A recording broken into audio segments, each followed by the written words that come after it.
Hello, in this video I'm gonna show you how to enable Wake on LAN on your Toshiba 32WA2363DG.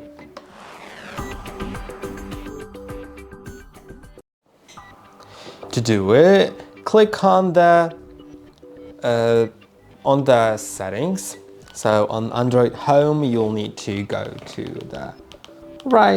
the settings, then go to Network and Internet. Now go down until you find WOL, which is Wake on LAN. You can disable or enable it. Then go down and click on OK. I hope that this video was helpful. Don't forget to like and subscribe, and see you in the next one.